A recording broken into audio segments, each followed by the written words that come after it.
আসসালামু আলাইকুম। শখের ঘর চ্যানেলে আপনাদের সবাইকে স্বাগত জানিয়ে শুরু করছি আজকের রেসিপি। আমরা হচ্ছি ভোজন রসিক বাঙালি, আর আমরা বাঙালিরা যদি ঋতুর সাথে তাল মিলিয়ে কোনো খাবার না খাই তাহলে তো আমাদের কখনোই চলবে না। এখন তো গ্রীষ্মকাল, আর গ্রীষ্মকাল মানে আম, কাঁঠাল, লিচু, নানা রকম ফলের বাহার। আর এই আমের সিজনে যদি আমরা আচার না খাই তাহলে কিন্তু আমাদের জন্যই একটা চরম মিস হয়ে যাবে। সেই সুবাদেই আজ আপনাদের সাথে চমৎকার একটা আমের আচারের রেসিপি শেয়ার করছি। এই আচারটি দেখতে যতটা লোভনীয়, খেতে তার থেকেও বেশি মজার। তাই অবশ্যই না টেনে পুরো ভিডিওটি দেখবেন। তাহলে চলুন আর কথা না বাড়িয়ে আপনাদের সাথে ঝটপট এই রেসিপিটি শেয়ার করা যাক। তার জন্য আমি এখানে নিয়েছি প্রায় 1200 গ্রামের মতো কাঁচা আম। কচি আম দিয়ে কিন্তু এই আচারটা ভালো হবে না। অবশ্যই এমন ধরনের আম নেওয়ার চেষ্টা করবেন যে আমের আটিগুলো মোটামুটি শক্ত কিন্তু একদমই পরিপক্ক হয়ে যায়নি। তারপর সবগুলো আমকে আমি খোসা ছাড়িয়ে নিয়েছি। এখন আমগুলো কিভাবে আমি কাটছি আপনাদের আমি দেখিয়ে দিচ্ছি। একটা আমের মাঝে আমি মোট 16 ভাগ করে নিয়েছি। আমের পিসগুলোকে আমি মোটামুটি পাতলা করে কেটে নিয়েছি। একদমই অতিরিক্ত মোটাও না আবার অতিরিক্ত পাতলাও না, এরকমভাবে সবগুলো আমকে আমি কেটে নিয়েছি। এখন এই আমের পিসগুলোকে আমি 1 ঘন্টার জন্য লবণ পানিতে ভিজিয়ে রাখবো। তার জন্য এখানে পরিমাণ মতো পানি দিয়ে তার মাঝে পরিমাণ মতো কিছুটা লবণ দিয়ে সেই পানির মাঝে আমগুলো আমি ভিজিয়ে রাখছি। এভাবে আমগুলো আমি ভিজিয়ে রাখবো 1 ঘন্টা। এভাবে ভিজিয়ে রাখার ফলে আমের টক ভাবটা অনেকটাই চলে যাবে। 1 ঘন্টা পর আমি সবগুলো আমকে একটা পাত্রে নিয়ে নিয়েছি। তারপর এর মাঝে দিয়ে দিচ্ছি 1 চা চামচ লবণ আর 1 চা চামচ হলুদ। এখন এই লবণ আর হলুদটা নেড়ে চেড়ে আমি ভালোভাবে মিশিয়ে নিচ্ছি। তারপর এর মাঝে দিয়ে দিচ্ছি 1/2 কাপ পরিমাণ পানি। অতিরিক্ত পানি দেওয়ার কোনো প্রয়োজন নেই, কারণ এই আমটা সিদ্ধ হওয়ার সময়ই আম থেকে অনেকটা পানি ছাড়বে। এখন এই আমগুলোকে আমি কিছু সময় ভাপিয়ে নিব। ঘড়ি ধরে 4 থেকে 5 মিনিট আমি এই আমগুলোকে ভাপিয়ে নিয়েছি। আর আমি রাইস কুকারে দিয়ে এই কাজটা করেছি। আপনারা চাইলে চুলাতেও এই কাজটা করতে পারেন। এর থেকে বেশি সময় রাখবেন না, তাহলে কিন্তু আমগুলো একদমই গলে যাবে আর আচারটাও ভালো হবে না। তারপর সবগুলো আমকে আমি একটা চালনির উপরে নিয়েছি আর এর থেকে অতিরিক্ত পানিটা ঝরিয়ে নিচ্ছি। অতিরিক্ত পানিটা ঝরানো হয়ে গেলে আমি এই আমগুলোকে একটা ছড়ানো পাত্রে এভাবে ছড়িয়ে দিচ্ছি। আর আমের যে অতিরিক্ত পানিটা থেকে গেছে সেই পানিটা কিন্তু আমি ফেলে দেইনি, ওই পানিটা পরবর্তীতে আমি কাজে লাগাবো। এই যে 2টা ছড়ানো পাত্রে আমি আমগুলোকে শুকোতে দিয়েছি। এখন এই আমগুলোকে আমি পুরো 1 দিন শুকিয়ে নিব। আর এই শুকিয়ে নেওয়ার ফলে কিন্তু আচারটা খেতে একটু বেশিই ভালো লাগে। 1 দিনের কড়া রোদে আমগুলো শুকিয়ে নিলেই হবে, এর থেকে বেশি শুকানোর দরকার নেই, তাহলে আবার আমগুলো একদমই শক্ত হয়ে যাবে। এই যে দেখুন 1 দিনের রোদে শুকানোর পর আমগুলো দেখতে কেমন হয়েছে। তারপর আমগুলো তুলে আমি একটা বাটিতে নিয়ে নিচ্ছি। এখন আচারটা তৈরির পালা। তার জন্য শুরুতে আমি মশলাটা বানিয়ে নিচ্ছি। তার জন্য নিয়েছি 1/2 চা চামচ কালো গোলমরিচ, 2 চা চামচ জিরা, কয়েক টুকরা দারুচিনি, 6 থেকে 7টি সাদা এলাচ, 1.5 চা চামচ 5 ফোড়ন আর 2 চা চামচ কালো সরিষা। আপনারা চাইলে এখানে সাদা কালো যে কোনো সরিষাই নিতে পারেন।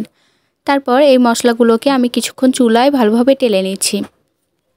মশলাগুলোকে টেলে আমি নামিয়ে নিয়েছি। এখন এই মশলাগুলোকে আমি ব্লেন্ডারে খুব ভালোভাবে গুঁড়ো করে নিব। এই যে আমি মশলাগুলো গুঁড়ো করে নিয়েছি। মশলাটা আমি একটু বেশি পরিমাণে বানিয়ে নিয়েছি। এই মশলা দিয়েই কিন্তু 2 থেকে 3 প্রকারের আচার বানিয়ে নেওয়া যাবে।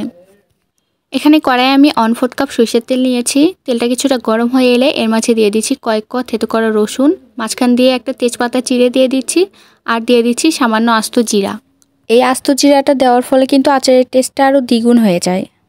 রসুনটা মোটামুটি লাল হয়ে আসলে আমি এই তেলের মাঝে দিয়ে দিচ্ছি 2 কাপ পরিমাণে চিনি। চিনিটা দেওয়ার পর ভালোভাবে তেলের সাথে নাড়াচাড়া করে মিশিয়ে নিচ্ছি। এখন এর মাঝে দিয়ে দেব খুবই সামান্য পরিমাণে পানি। এখানে আমি প্রায় 1/4 কাপের মতো পানি দিয়ে দিচ্ছি। পানি দেওয়ার পর আবারও পানির সাথে চিনিটা ভালোভাবে নাড়াচাড়া করে মিশিয়ে নিচ্ছি। এর কালারটা একটু বেশি সুন্দর করার জন্য আমি এর মাঝে দিয়ে দিচ্ছি 1 মুঠো পরিমাণে আখের গুড়। তবে চাইলে গুড়টা না দিলেও হবে, গুড় না দিলেও কালারটা অনেকটাই সুন্দর আসবে। আপনারা চাইলে শুধু চিনি দিয়েও করতে পারেন। তারপর এই শিরাটা আমি ভালোভাবে চাল করে নিচ্ছি। চাল করতে করতে দেখবেন চিনি আর গুড়টা সম্পূর্ণ গলে গেছে। সেই পর্যায়ে আমি এর মাঝে দিয়ে দিচ্ছি সেই শুকিয়ে রাখা আমগুলো দেওয়ার পর আমি আবারও শিরার সাথে ভালোভাবে নাড়াচাড়া করে মিশিয়ে নিচ্ছি। এখন ঘড়ি ধরে আমগুলো আমি জাল করব 10 মিনিট। 10 মিনিট জাল করার পর এর মাঝে আমি অন্যান্য মশলাগুলো দিয়ে দিচ্ছি এখানে 2 চা চামচ পরিমাণে ভেজে রাখা শুকনো মরিচের গুঁড়া। আপনারা চাইলে মরিচটা আধা ভাঙা করেও দিতে পারেন। আর ঝালটা আপনারা আপনাদের পছন্দ মতো বাড়িয়ে বা কমিয়ে দিবেন। তারপর এখানে 1.5 চা চামচ পরিমাণে তৈরি করে রাখা সেই আচারের মশলাটা দিয়ে দিলাম। এখন এই মশলাগুলো ভালোভাবে নেড়েচেড়ে আচারের সাথে মিশিয়ে নিচ্ছি। আমগুলো সিদ্ধ করার পর অতিরিক্ত যে আমের পিউরিটা ছিল সেই পিউরিটা কিন্তু আমি ফেলে দেইনি। সেই পিউরিটা এখন আমি এই আচারের মাঝে দিয়ে দিচ্ছি। এতে করে আচারটা খেতে আরও বেশি ভালো লাগবে। আপনারা এই পিউরিটা ফেলে দিবেন না, এভাবে আচারের মাঝে দিবেন, তাহলে এটা খেতে আরও বেশি ভালো হয়। এরপর আচারটা আমি আরও প্রায় 20 মিনিটের মতো জাল করে নিব, অর্থাৎ টোটাল আমি আচারটা 30 মিনিট জাল করে নিচ্ছি। এভাবে জাল করতে করতে দেখতে পাবেন আচারের কালারটা চেঞ্জ হয়ে অনেক সুন্দর একটা কালার এসেছে।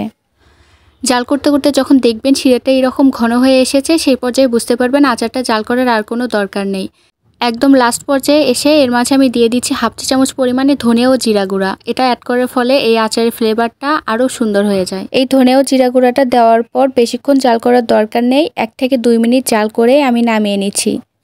আচারটা ঠান্ডা হওয়ার পর কিন্তু আরও অনেকটাই ভারী হয়ে গেছে, দেখতেই পাচ্ছেন। ঠান্ডা করার পর আচারটা দেখতে আরও কত বেশি সুন্দর লাগছে।